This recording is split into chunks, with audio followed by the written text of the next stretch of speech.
Baik, hadirin yang kami hormati, saatnya untuk diskusi dan juga tanya jawab. Untuk itu kami undang kepada moderator kita pada siang hari ini, Profesor Insinyur Sri Raharjo MSc PhD, Wakil Ketua Bidang Penelitian pada Lembaga Penelitian dan Pengabdian kepada Masyarakat Universitas Gadjah Mada, untuk memimpin diskusi kurang lebih 30 menit ya Bapak ya. Terima kasih. Bapak Ibu sekalian, kita ada waktu setengah jam. Kami persilakan ini untuk memantapkan connection antara apa yang disampaikan oleh Bapak Deputi.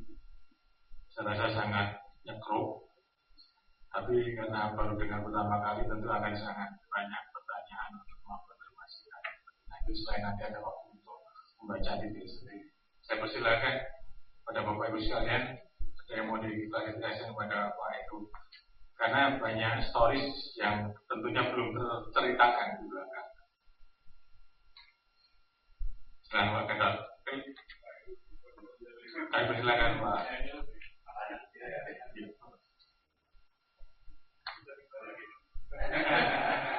Lima ditanya Pak.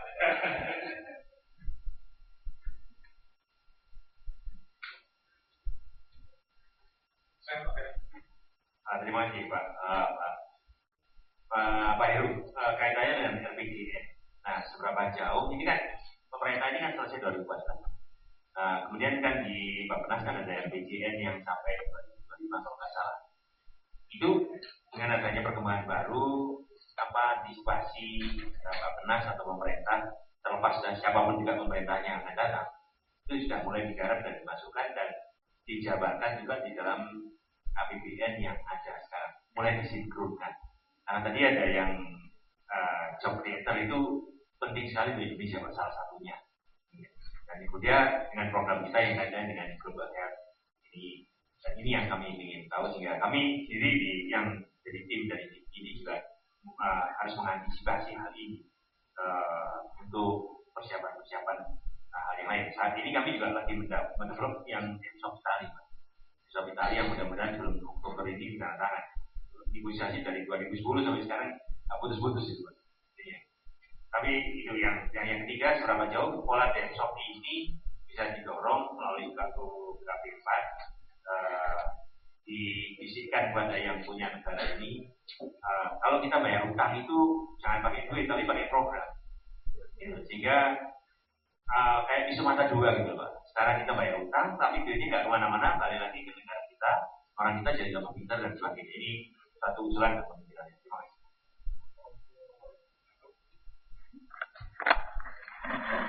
Terima kasih Pak Gatot. Ini memang kita bicara melangkah ke depan terus di hebat, menyenangkan sekali. Tanggal 18 nanti Pak, kemarin itu sebelum saya berangkat, saya itu ditugaskan Pak Kontor, Pak Her, kamu gantiin saya ke Gadjah Mada ya. Kenapa? Saya ada rapat intensif hari ini dengan Presiden untuk melaunch ini tanggal 18. Karena kami ikut Presiden ke New York kan pada waktu ini di diskusi yang terakhir. Dan kemudian hari ini adalah rapat khusus di tempatnya Presiden untuk bagaimana ini akan di-launch di tanggal 18. Di-launch itu bisa saja seperti kita hari ini launch dan menyatakan ini apa yang akan kita lakukan. Nah, apa yang dikatakan Bapak Presiden ini harus masuk dalam RPJMN. Lah, kalau nanti misalnya dalam rapat-rapat di PBB hasilnya bukan 12, misalnya setelah didiskusikan di antara 198 negara, keluarnya cuma 11 atau 10 atau 13, terus piye Pak Presiden gitu kan? Terus Presiden bilang, aku nggak peduli, kan ini sudah kita pikirkan, analisanya sudah dalam, nggak jauh-jauh lah dari sini. Jadi yang 12 tadi jangan dianggap sebagai mantranya adalah 12, tapi ruhnya itu ada di 12 itu. Akan dimintakan, kalau mau dikatakan diinstruksikan, tapi karena sampai 2014 tinggal sedikit lagi waktunya, mungkin akan dibikin sedemikian sehingga masuk ke dalam RPJMN. However, kan pasti akan makan waktu untuk menyusun sampai ke sana. Harapannya adalah pada tahun 2016 ini sudah kick in. Ada dua isu Pak di sini. Yang pertama adalah bahwa ini harus masuk di dalam tatanan perencanaannya pemerintah. Nomor dua, dia harus masuk dalam kampanyenya presiden yang akan datang yang menang. Nah itu kan nggak ada ya, Sosial menang loh. Kita bocori dulu, tapi enggak. Jadi intinya adalah bahwa pada waktu kami ditunjuk jadi UKP, Pak, yang pertama kali manggil kita itu Pak Budiono, Vice President elect, rundingan amprokan sama Pak SBY gitu. Terus coba panggil itu tim yang dari Aceh tuh. Jadi Pak Kuntoro sama saya datang. Tolong bikinkan dari janji-janji kampanye saya ini jadikan national priority. Jadi yang dijanjikan oleh si presiden terpilih itu nantinya kan harus dipenuhi. Nah ini jadikan national priority di samping national priority yang dari RPJMN. Kita membayangkan bahwa presiden yang akan datang akan berkampanye juga dan nantinya akan ditagih oleh rakyat 5 tahun lagi. Ini kita susukan kepada calon-calon presiden, masukkan agendanya seperti itu. Siapa yang bisa memasukkan? Enggak hanya UKP Pak yang bisa masukkan Pak. UKP bisa mengatakan ini yang sudah dilakukan oleh pemerintah sejauh ini yang direncanakan pemerintah. Tapi NGO, CSO, masyarakat bisa memberikan akademisi. Ini sangat sahih untuk memasukkannya ke dalam agendanya para calon-calon presiden yang berkampanye. Gitu. Jadi mohon supaya ini digerakkan bersama. Bagaimana ini bisa didorong? Kalau kita lihat nomor 12 Pak, agenda nomor 12 yang mengatakan masalah global, the new global partnership. Debt swap itu kita bisa masukkan ke sana sebagai sesuatu yang lebih mandiri, Pak. Sesuatu yang lebih punya dignity gitu. Kami punya programnya bagus. Ada debt swap for nature yang dilakukan oleh US, Pak. Kemarin kita amati untuk kegiatan di Kalimantan. Ada pada waktu kami di Aceh ada debt swap dengan Italia untuk membangun jalan, untuk rekonstruksi. Jadi banyak yang bisa kita kembangkan dari sana kan. So, I think this will be something yang akan bunyi juga di negara donornya. Karena ini merupakan bentuk hubungan kerja baru yang lebih, atau mungkin nggak baru, tapi hubungan kerja yang lebih development oriented lah, dibanding dengan masalah utang piutang. Saya kira itu yang bisa saya sampaikan. Kalau nanti mau dibungkus ke dalam proyek-proyek seperti apa, mungkin lebih ke detail Pak.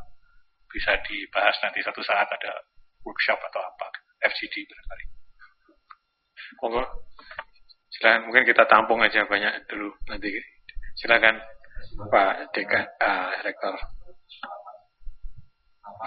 Kami menyampaikan terima kasih kepada UKP Pak dan semua yang telah melibatkan keseluruhan dalam konsumsi industri untuk masuk dalam persoalan global ini.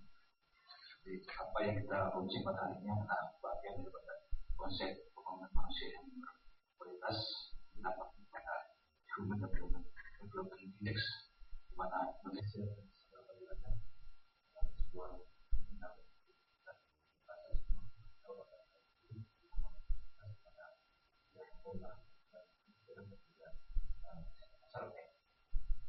untuk kami ini adalah untuk dari simulasi kepada masyarakat setelah ini dengan ada yang bisa apa yang kita bicarakan adalah bermanfaat hasil. Siapa saya Pak? Jadi, terima kasih Pak. Saya Masrul dari Andalas. Pak, yang pertama bisa adalah kalau kita lihat di MDGs kita yang 2015 ini Pak, dari sisi kesehatan itu kan banyak hal yang masih problem oleh kita. Stunting masih tidak ada bergerak oleh kita. 2007-2010 tidak ada gerakan apa-apa, 1% pun tidak. IMR lah yang terbaik kan, daripada MR. Kemudian juga penyakit infeksi juga tidak. Nah sekarang kita mau bergerak ke arah yang ke-12 ini. Dan ini tentu effort kita luar biasa sekali ini Pak. Dalam kondisi yang memang luar biasa. Yang lama belum terselesaikan oleh kita akan muncul ini. Tentu ini hendaknya sudah ya think tank darinya Pak Presiden ini sudah mempersiapkan apa lompatan-lompatan yang mesti kita siapkan dalam hal ini. Yang kedua persoalan kita adalah pengalaman kita di lapangan melihat bahwa apa yang kita rancang di kantor Presiden dan di Bappenas, ketika itu diimplementasikan di hampir 500 kabupaten kota, nah visi mereka berbeda lagi. Ini yang menyebabkan persoalan kita rentang kendalinya menjadi problem lah. Gimana ke depan ini kita harus mengatasi ini? Apakah memang kita kembali sentralistik untuk hal tertentu? Atau gimana Pak? Kalau tidak nanti kan di agenda yang akan datang, persoalan kita menumpuk terus ini. Nah ini yang saya lihat persoalan yang paling persoalan. Kita mau ngejar demokratisasi dan otonomi yang lebih baik, sentralistik kita hindari, tetapi ternyata ini bukan panacea untuk kita. Saya tidak mengatakan ini kembali ke sentralistik, tapi tentu para pemikir-pemikir di tingkat nasional sudah punya agenda yang betul supaya tidak akan menimbulkan beban berat lagi oleh kita. Demikian, terima kasih Pak. Satu lagi di belakang, silakan. Ya, terima kasih. Saya Zulfa dari Undip. Kebetulan bidang saya sendiri adalah dari reproductive health. Nah, saya ingin tahu ketika Bapak di slide terakhir itu menyebutkan bahwa reproductive health and gender equity itu menjadi sebuah program dan memang sedikit sensitif itu. Yang ingin saya tahu adalah apakah global goal-nya dan yang paling penting adalah apakah yang sudah ditentukan di national goal-nya. Karena di sini seperti yang di media yang digembar-gemborkan adalah lesbianisme, transseksualisme dan sebagainya. Jarang yang menyebut adanya interseksualisme di mana itu sebuah penyakit itu. Saya sendiri bergerak di bidang itu di mana disorder of sexual development itu menjadi masalah yang dari cacat di daerah kelamin dan sebagainya, reproduksi itu suatu hal yang isu yang sebenarnya berhubungan dengan kesehatan. Itu apakah itu menjadi sebuah prioritas di situ ataukah hal yang lain? Mungkin itu.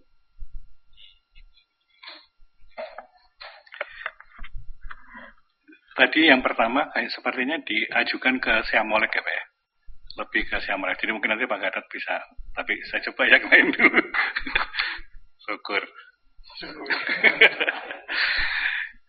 Oke, tapi sekarang masalah MDG tadi Pak ya. Kalau kita lihat sepertinya kok kita belum sampai kemana-mana gitu ya.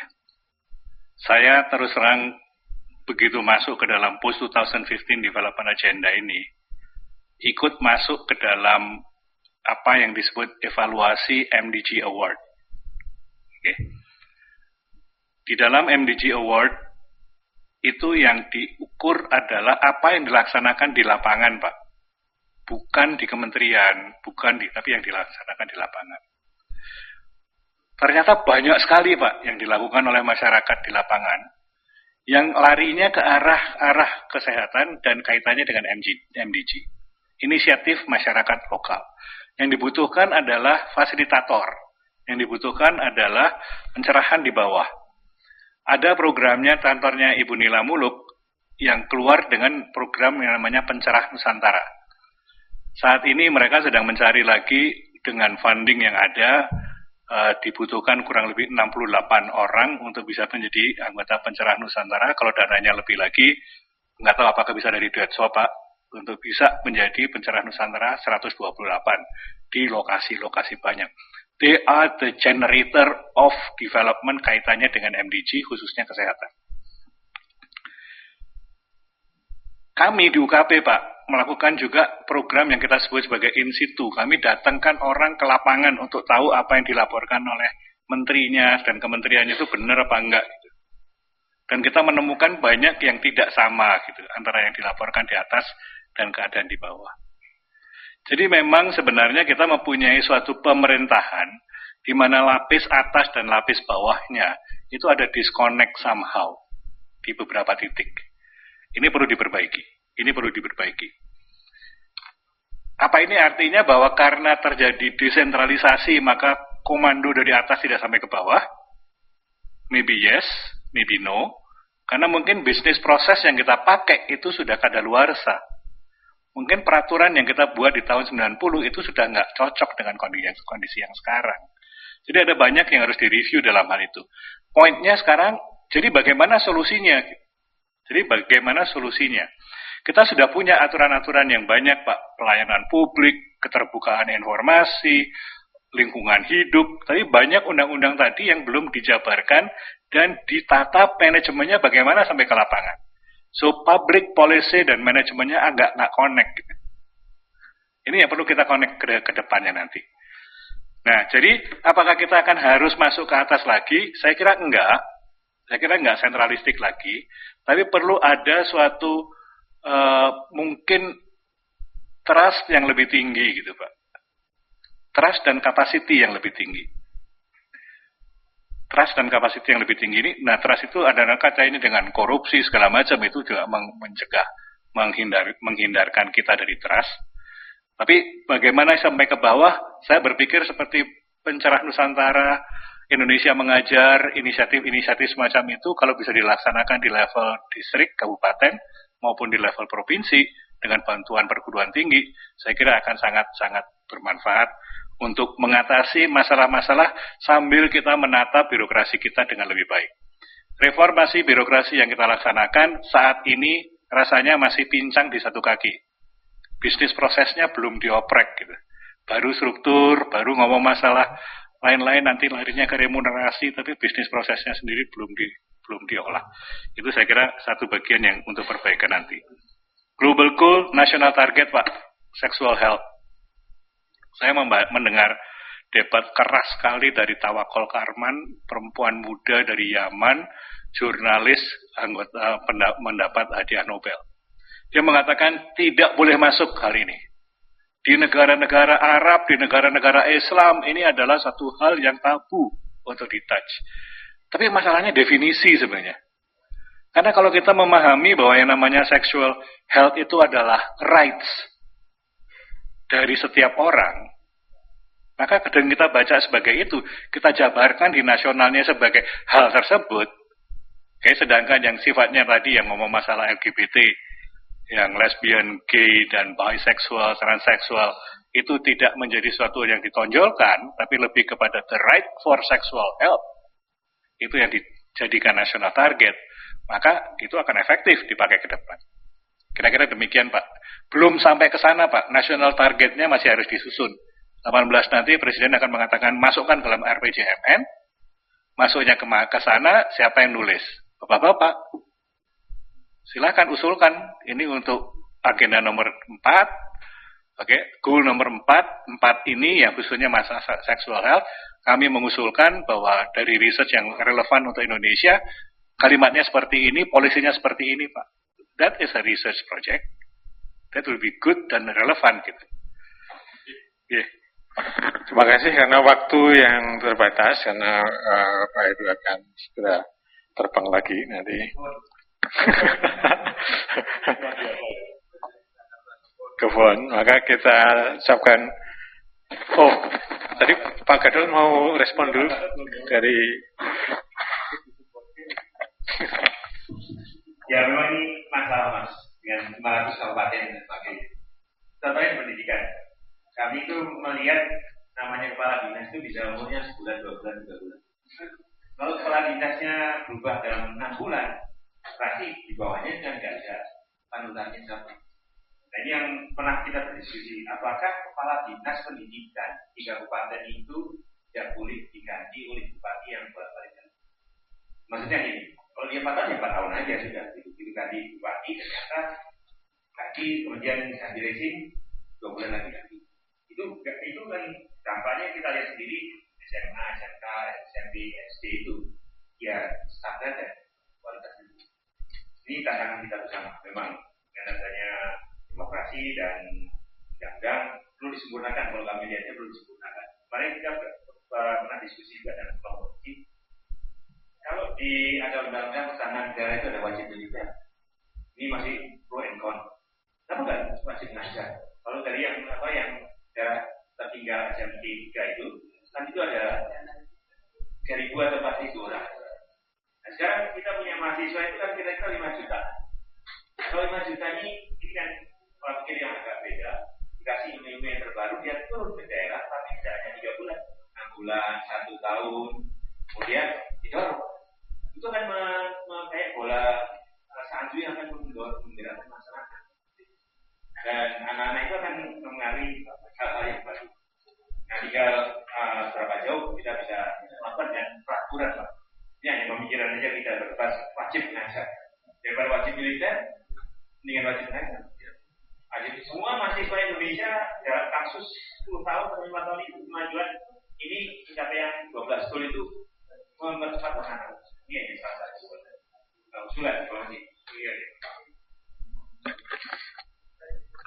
kita cukupkan sekian, kita berikan aplaus pada Pak Heru.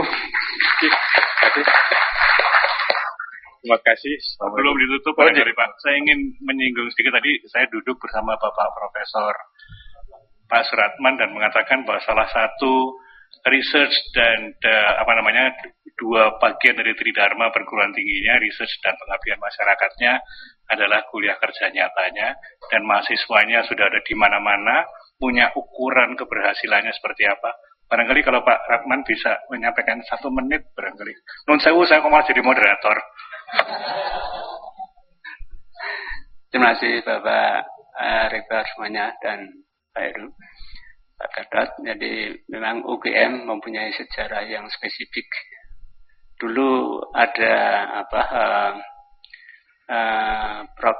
Kusnadi itu yang melahirkan KKN ini.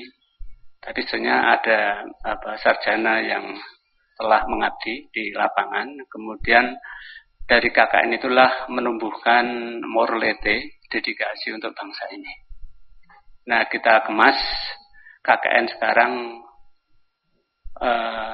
dapat dilakukan bersama riset maupun publikasi. Dan mengukurnya keberhasilan untuk pendidikan bersama program-program di masyarakat. Itu ukuran-ukuran yang harus kita capai. Dan itu dosen DPL-nya pun juga harus terukur.